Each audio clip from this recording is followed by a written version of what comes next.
Hello students, आज मैं आपके साथ डिस्कस करने जा रही हूँ सीबीएसई का क्लास 10 का साइंस का chapter number 2 that is acid basis and salts का एक इम्पोर्टेंट टॉपिक जिसका नाम है pH scale.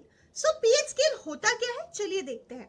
So it is a scale which is used in measuring the H plus ion concentration in a solution is known as pH scale. So एक basically scale है जो कि measure क्या करता है, H plus ion concentration कितना है solution में, उसको ये measure करने का काम करता है और उसी scale को क्या बोला जाता है, pH scale बोला जाता है।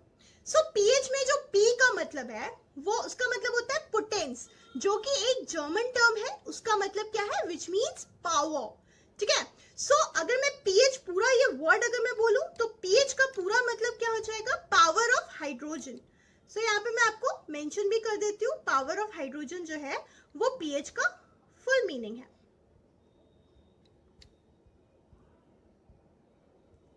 Okay, so pH value taken simply as a number, basically it is a number जो कि इंडिकेट करता है कि जो सोल्यूशन है वो एसिडिक है या बेसिक है।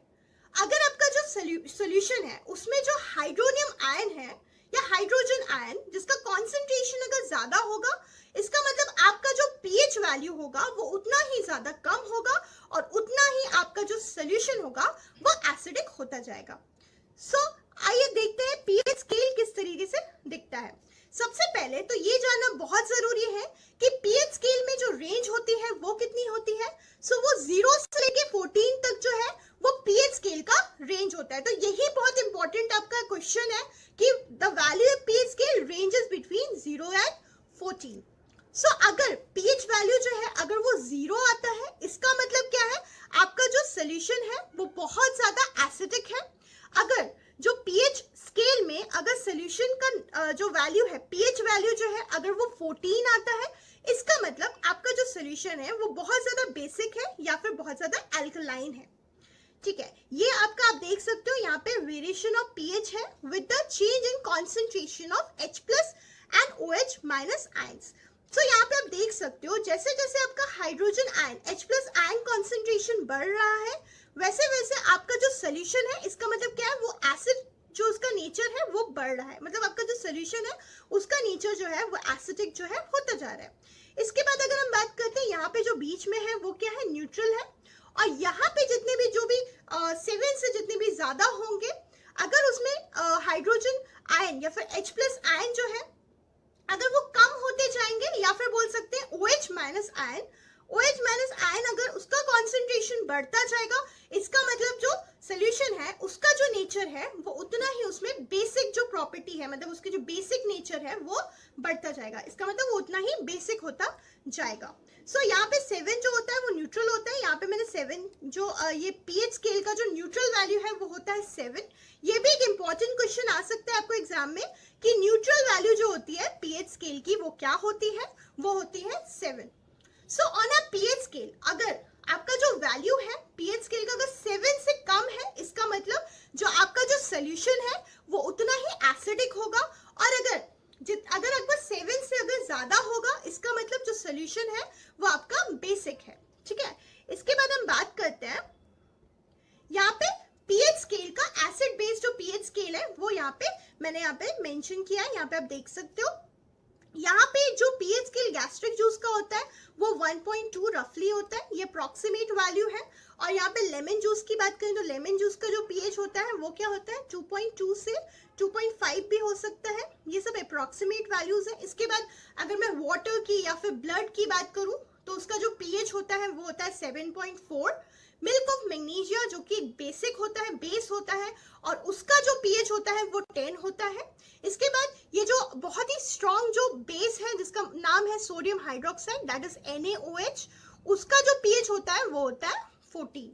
सो यहाँ पे एक पीएच स्केल ही है ये, और यहाँ पे कलर वाइज जो है वो यहाँ पे मेंशन किया गया है, कलर वाइज यहाँ पे पीएच स्केल। सो सारे जितने भी कलर्स हैं अलग अलग, उसके बारे में भी मैंने लास्ट में अपने पीडीएफ में यहाँ पे मेंशन किया है, उसके बारे में एक्सप्लेनेशन तो मैं आपको उस टाइम पे बता दूंगी। इसके बाद चलो आगे चलते हैं। The strength of acids and bases depends on the number of H plus ion and OH minus ions produced. So basically देखो जो भी acids हैं अगर उसका स्ट्रेंथ देखना है तो उसका मतलब उसमें जो H प्लस आयन है और उसमें जो OH माइनस आयन जो प्रोड्यूस हो रहे हैं उसकी स्ट्रेंथ को देखना पड़ेगा, उसके नंबर्स को देखना पड़ेगा, है ना। तो अगर हम हाइड्रोक्लोरिक एसिड की बात करें, मतलब HCl की अगर मैं बात करती हूँ, तो HCl है क्या, HCl में जो H प्लस आयन का जो कॉन्सेंट्रेशन होता है वो बहुत ज्यादा होता है। इसका मतलब क्या है, इसका मतलब वो एक स्ट्रॉन्ग एसिड है। लेकिन एसिटिक एसिड की बात करें, एसिटिक एसिड होता है CH3COOH। अगर मैं एसिटिक एसिड की बात करूं तो उसमें जो नंबर होता है ना H प्लस आयन का, उसका जो कॉन्सेंट्रेशन होता है वो कम होता है एज कंपेयर टू HCl।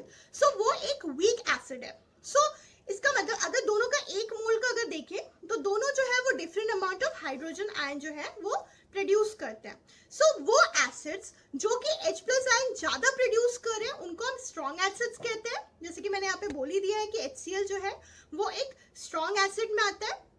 और जितने भी एसिड्स जो कि H प्लस आयन को कम प्रोड्यूस कर पाते हैं वो सारे के सारे वीक एसिड्स कहलाते हैं। जैसे कि यहाँ पे एसिटिक एसिड जो है वो एक वीक एसिड है। इसके अलावा अगर स्ट्रॉन्ग एसिड की बात करते हैं तो एक और मैं बोल देती हूँ HNO3, that is nitric acid भी स्ट्रॉन्ग एसिड जो है वो होता है। HNO3 भी स्ट्रॉन्ग एसिड में आता है, ठीक है। इसके बाद बेस भी स्ट्रॉन्ग हो सकते हैं और वीक हो सकते हैं।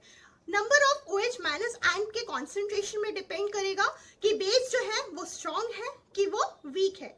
अगर स्ट्रॉन्ग बेस है तो OH माइनस आयन का जो कॉन्सेंट्रेशन होगा वो ज्यादा होगा। अगर वीक बेस है तो OH माइनस आयन का जो कॉन्सेंट्रेशन होगा वो कम होगा। सो मैं यहाँ पे एग्जाम्पल आपको दे सकती हूँ कि स्ट्रॉन्ग बेसिस और स्ट्रॉन्ग वीक बेसिस कौन कौन से हैं। यहाँ पे अगर मैं स्ट्रॉन्ग बेस की बात करूं तो स्ट्रॉन्ग बेस में आ सकते हैं सोडियम हाइड्रोक्साइड और पोटेशियम हाइड्रोक्साइड। ये सारे जो होते हैं ये दोनों जो हैं ये स्ट्रॉन्ग बेस की कैटेगरी में आते हैं। अगर मैं वीक बेस की बात करूं,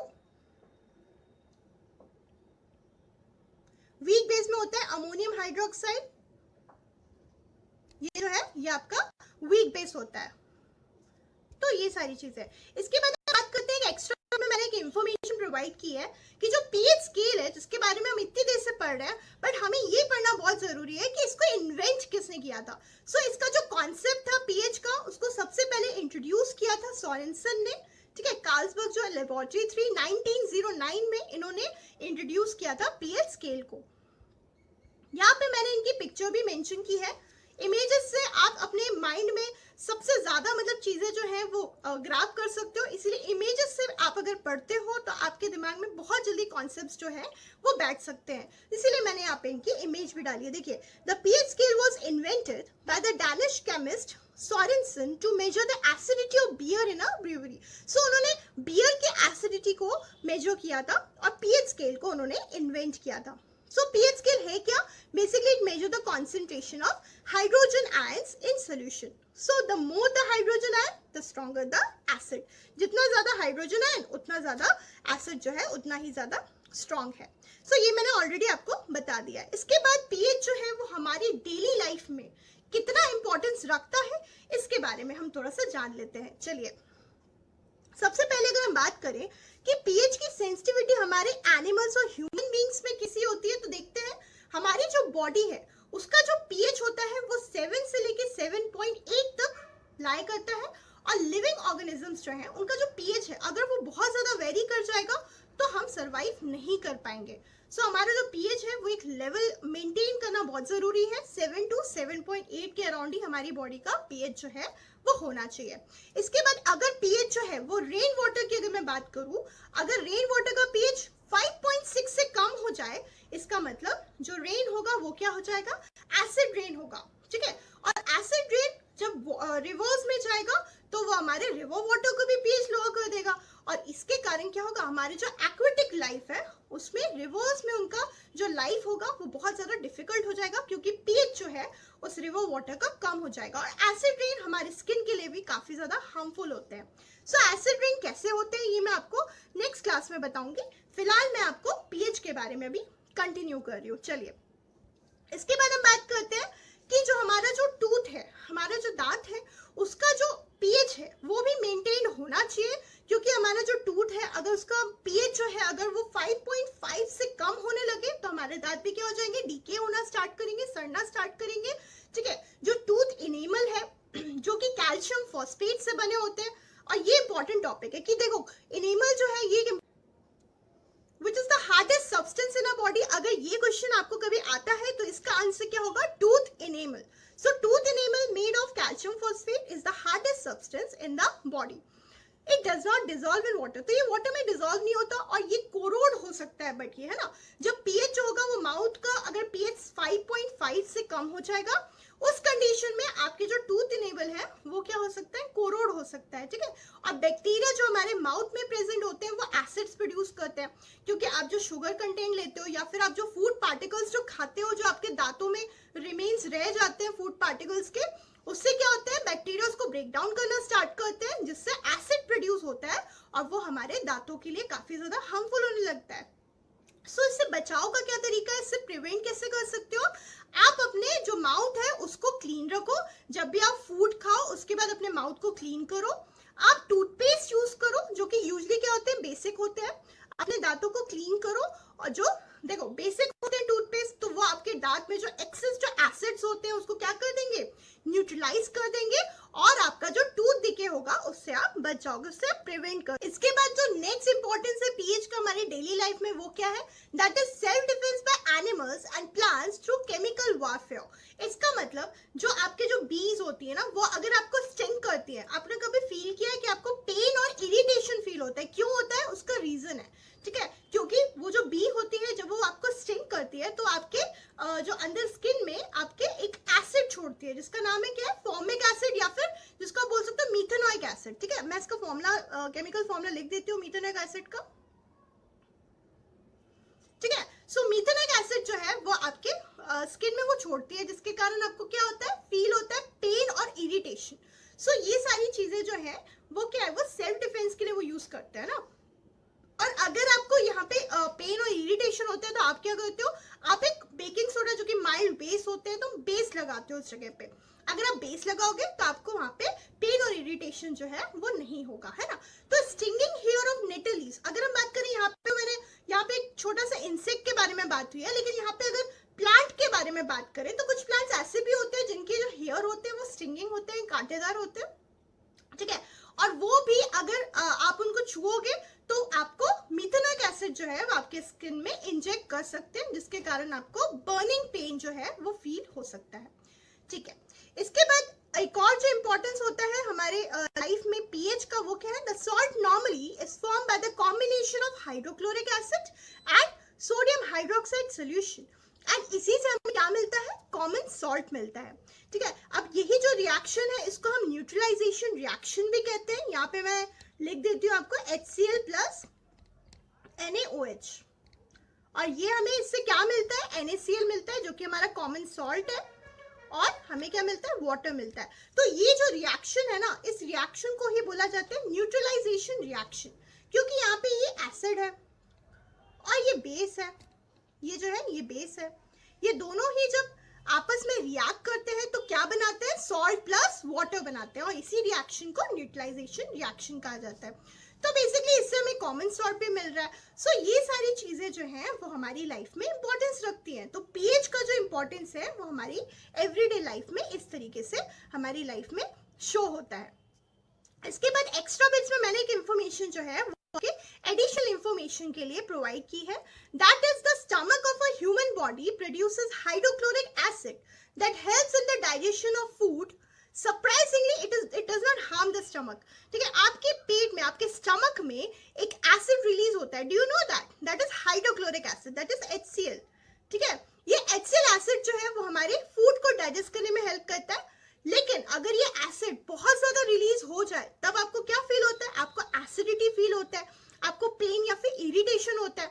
आप उससे बचने के लिए क्या करते हो, डॉक्टर के पास जाते हो, और डॉक्टर्स आपको क्या सजेस्ट करते हैं, आपको एंटासिड्स सजेस्ट करते हैं, जो कि क्या होते हैं, बेसिकली बेसिस होते हैं, जो कि क्या कर देंगे, वो एंटासिड्स जो होते हैं वो न्यूट्रलाइज कर देंगे और कंट्रोल कर देंगे, जो कि आपका जो इंक्रीज अमाउंट ऑफ एसिड जो है आपके स्टमक में जो रिलीज हुआ है उसको क्या कर देंगे, न्यूट्रलाइज कर देंगे, मतलब उसके अफेक्ट को जो है वो कैंसिल आउट कर देंगे।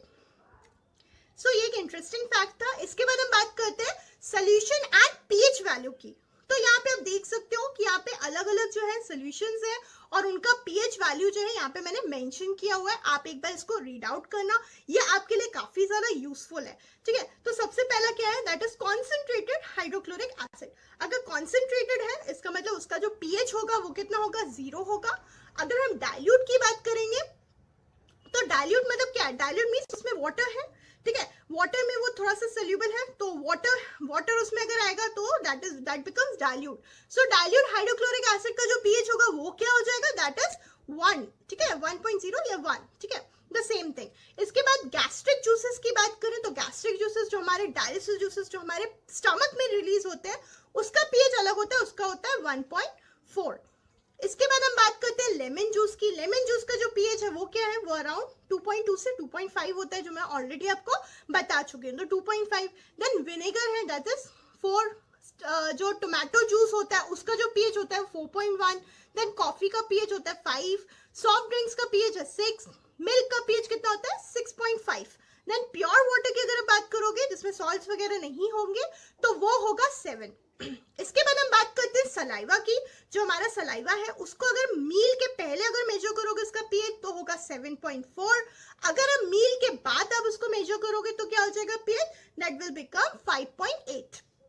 देन ब्लड का जो पीएच होता है वो अराउंड सलाइवा के इक्वल होता है, बिफोर मील सलाइवा के, और वाटर के भी इक्वल होता है, दैट इज 7.4। इसके बाद एग्स की बात करें तो एग का जो पीएच होता है वो 7.8 होता है।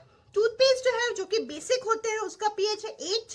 बेसिक सोडा सोल्यूशन जो है, बेकिंग सोडा सोल्यूशन, उसका जो पीएच है वो 8.5 है। वॉशिंग सोडा का पीएच 9। मिल्क ऑफ मैग्नीशिया का पीएच 10.5।